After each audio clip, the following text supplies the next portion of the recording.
Father, we humbly come before you now as I prepare to give a commentary on today's Torah portion.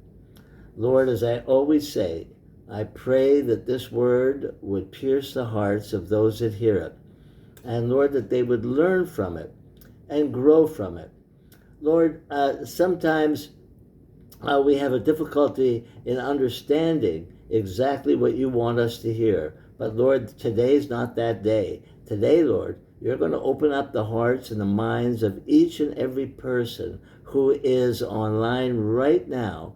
And Lord, you're going to reveal to them exactly what you want them to know and exactly what you want them to hear as we recite this word, as we give your word, as it goes forth, Lord, in Yeshua's name. You accomplish what you intended it to accomplish.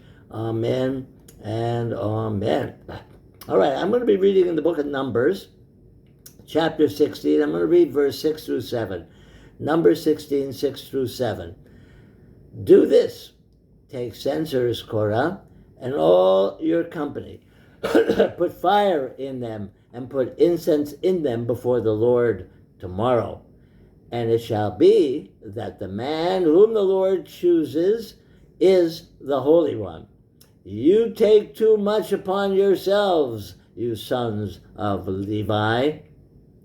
Now, I chose this particular portion of Scripture to comment on because of what happened in the renewed covenant, what happened in the Brit Parasha. Let me remind you, Judas was dead, and the apostles were left with one man short.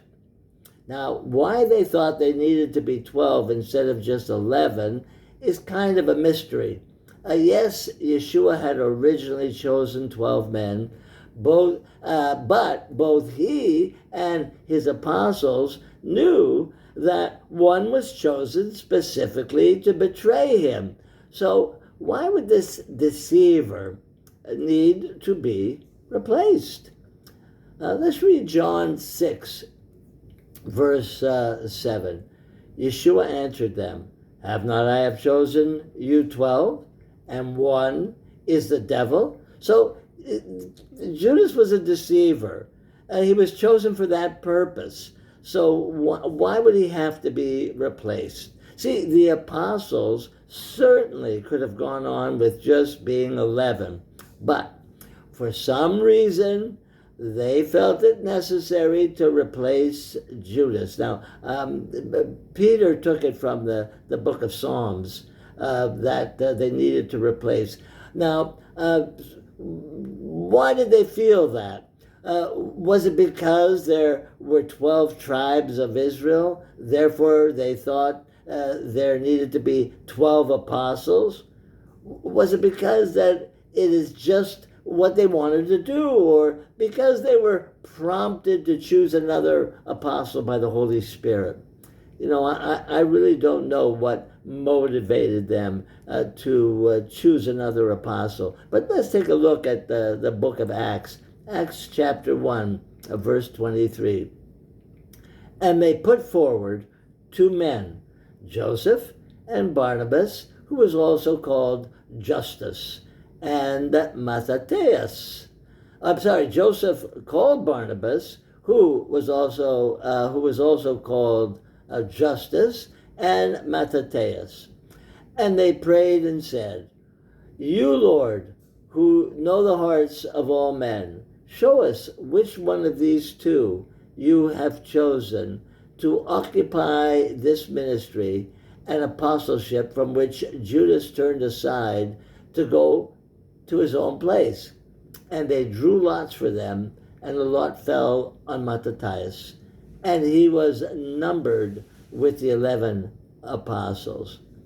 Now, we know from the book of Revelation that the walls of New Jerusalem will stand on 12 foundations named after the 12 apostles. Now, this creates a dilemma, at least for me. We all know that Yeshua appeared to Paul, and chose him to be an apostle, as we read in the book of Acts, chapter 22, verse 6 through 15. In fact, Paul verified that Yeshua chose him to be an apostle. Romans 11, verse 13. For I speak unto you, non-Jews, inasmuch as I am the apostle of the non-Jews. I magnify my office. So, if Mattathias was chosen as an apostle by the 11 after they had consulted with the Lord and drew lots to determine who would succeed Judas, but later the Lord chose Paul, well, are there now 13 apostles? Unlikely, seeing as there's only 12 foundations for the New Jerusalem, each named after one of the 12 apostles, as referenced, of course, in the book of Revelation. So, there can only be 12 apostles.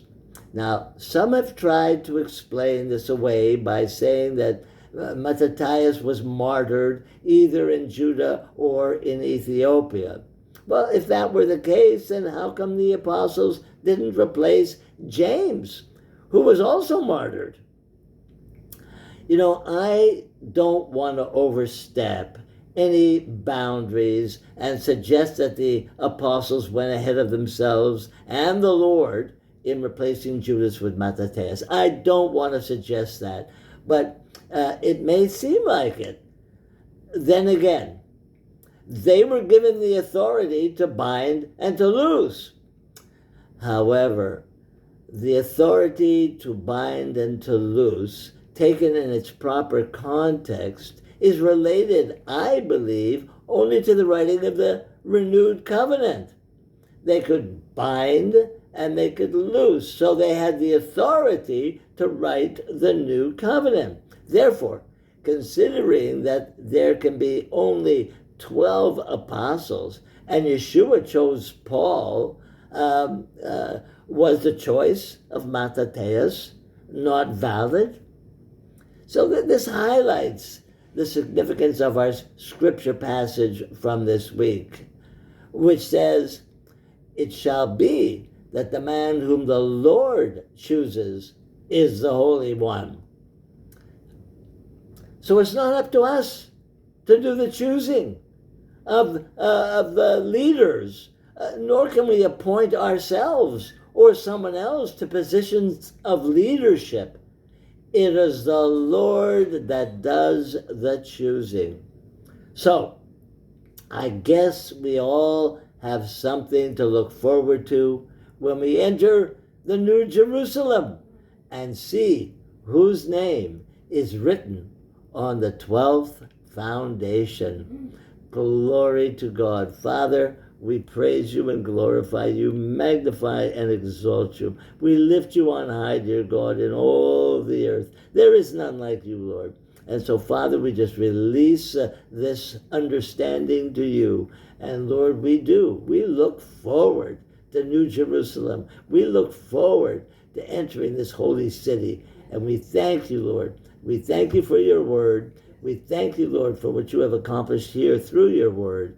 Just direct our footsteps, dear God, in the way that we should go. In Yeshua's name we pray. Amen.